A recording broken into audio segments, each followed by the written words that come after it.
a northerner first. If you can't get a northerner, then we take an expatriate like yourself on contract. If we can't, then we can employ another Nigerian, but on contract too.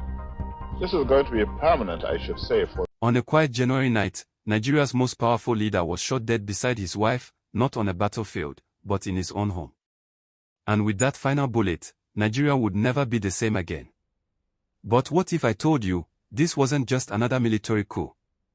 What if the murder of Sir Ahmadu Bello was never truly about corruption or justice, but about something much older, something ethnic, something deeply buried in Nigeria's soul?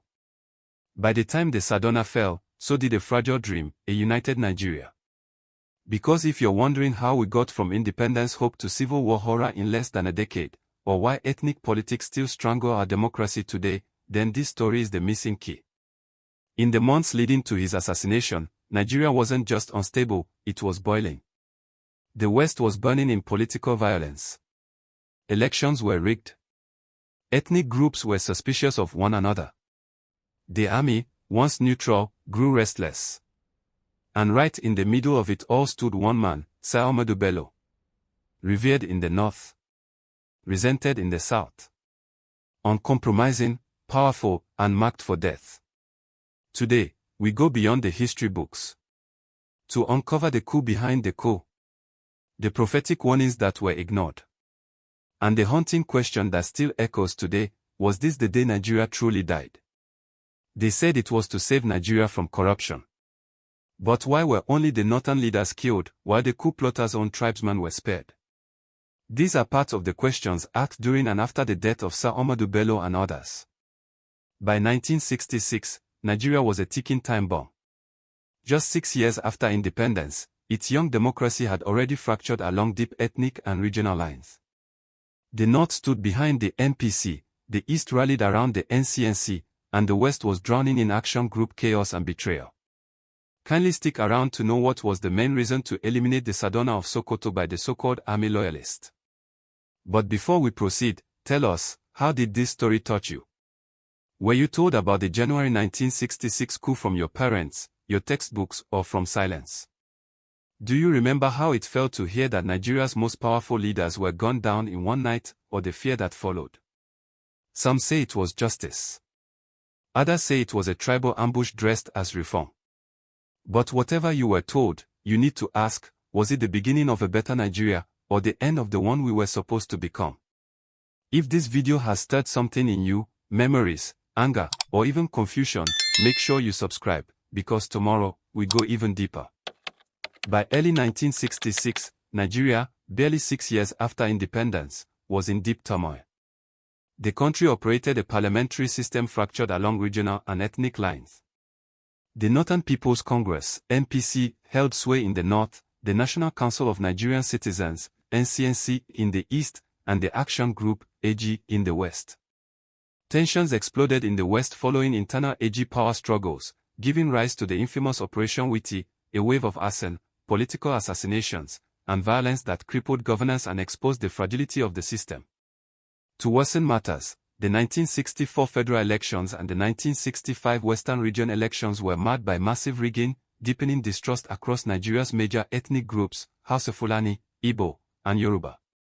Amid this chaos, the military, previously apolitical, grew increasingly disillusioned with the politicians' inability to manage the federation. Ethnic and regional identities began to outweigh national consciousness. This dangerous cocktail of corruption, ethnic suspicion, and insecurity set the perfect stage for a group of young military officers to strike. One of the key coup plotters, Major Chukwuma Kaduna Nziogwu, had been preparing under the guise of a military training exercise, Operation Damisa, meaning Operation Tiger. What appeared to be a routine drill was in fact a covert mobilization for a national power grab. The plan was straightforward but deadly: eliminate top political leaders and seize the regional capitals, Kaduna in the north, Ibadan in the west, Lagos federally, and Enugu in the east. Though some analysts argue that no real action was planned in the east, an area predominantly Igbo, others, including Major Adewale Ademoyega in his memoir Why We Struck, contest this claim. Their declared aim: to uproot corruption, tribalism, and misrule. Yet, beneath the anti-corruption rhetoric lay a reality, Nigeria's political elite had become symbols of ethnic entrenchment, and Sir Ahmadu Bello, the northern titan, was a primary target. Just days before the coup, the Sardauna embarked on a pilgrimage to Mecca. While there, something unusual happened. He was reportedly denied access to the innermost part of the Kaaba. Some would later interpret this as a bad omen.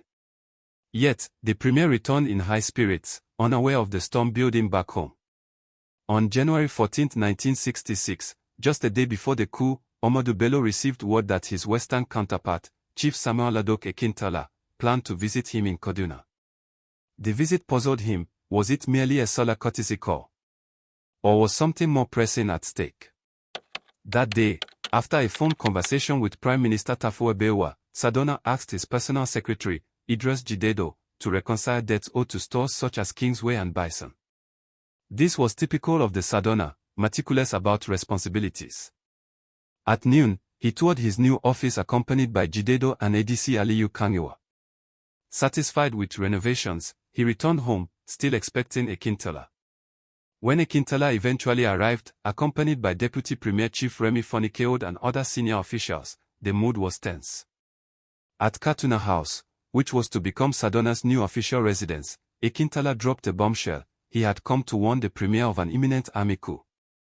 He proposed immediate escape. A plane was ready to fly them to Niger, where Akintala's close ally was president. But the Sardauna refused. The people calling for our removal did not put us in office, he said firmly. I will not abandon my people in their hour of need. These were words of conviction, and, tragically, of fatal loyalty. Akintala, realizing the northern premier would not budge, left Kaduna. He too would be killed in Ibadan the following morning. That evening, as Ramadan fasting ended, the Sardauna toured Kaduna south in his car. Idris Díed recalled. We were driven around in one of those long cars with opposing seats. The premier sat with his friends as we cruised the streets. Later, popular Hausa musician Muzaden Kayo performed for the premier's household. Around 11:30 p.m., the commander of the 1st Brigade Kaduna, Brigadier Samuel Ademulegon, along with Police Commissioner M.D. Yusuf and Alhaji Ali Akilu, visited the Sardauna. Their unannounced presence raised concerns. After a 30-minute closed-door meeting, they left. The Sardauna climbed upstairs to write his solemn message for the next morning, unaware that soldiers had already surrounded the compound. Moments after Idris Díed left, the coup began. Major Nziogu and his men stormed the residence. Everyone, wives, staff, household members, was assembled on the floor. When a man stepped forward claiming to be the premier, the soldiers knew better. They threatened to kill everyone unless the real Ahmadu Bello came forward. He did. I am the one you are looking for, he declared. His wives rushed to his side. Hajiya Hafsatu, his senior wife, reportedly said, if you must kill him, you must kill us too. They were all executed. The final embrace between the Sardauna and his wife remains a haunting symbol of loyalty and sacrifice. But who was Sir Ahmadu Bello, and why did his death rupture Nigeria's fragile unity? Born June 12, 1910, in Roba, Sokoto province, he was the great-grandson of Osman Dan Fodio, the founder of the Sokoto Caliphate. Educated in Islamic studies and Western-style schools, Bello rose through administrative ranks to become northern Nigeria's first premier in 1954 and leader of the MPC. He was a statesman, but also a staunch regionalist, firmly advocating for northern autonomy. This, while securing regional pride, also entrenched the North-First ideology that continues to influence Nigeria's political dynamics. His assassination, along with those of Prime Minister Tafawa Balewa and other top leaders, marked the collapse of the First Republic. Major General J.T.U. Agiyaronsi took power, but his perceived failure to punish the Igbo officers behind the coup led to deep northern resentment.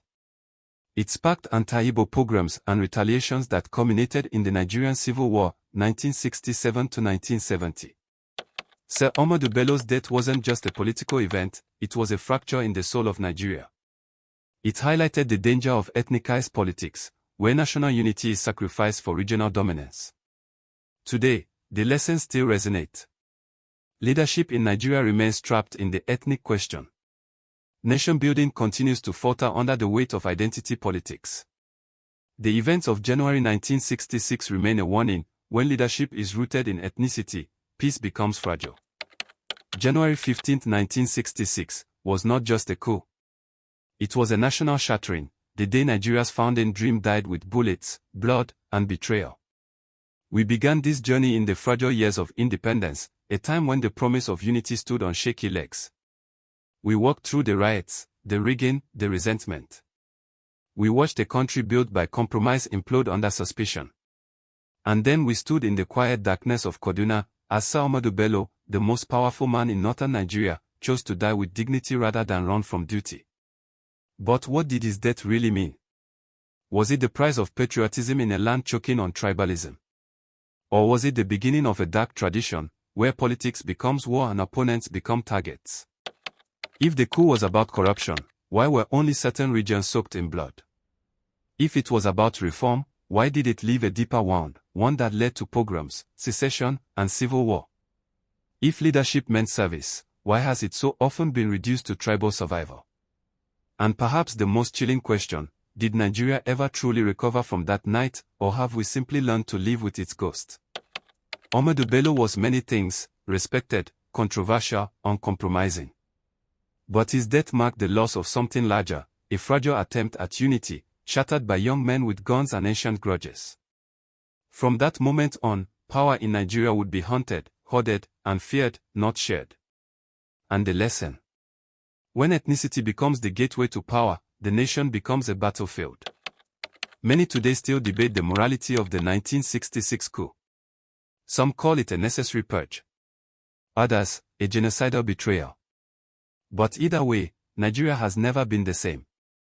Because that night wasn't just about the fall of a man. It was the fall of trust.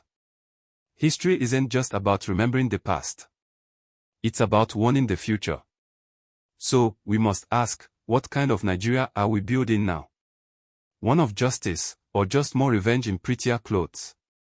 If we continue to vote ethnicity over integrity, tribe over truth, will we ever find peace and progress? Or are we simply waiting for the next January 15th? Now it's your turn. Was the 1966 coup justified, or a tribal ambush masked as revolution? Drop your thoughts below. Let's have that honest conversation Nigeria has avoided for too long. And if you found this video important, like, share, and subscribe for more deep dives into the moments that shaped our past and still shape our future. Thanks for watching.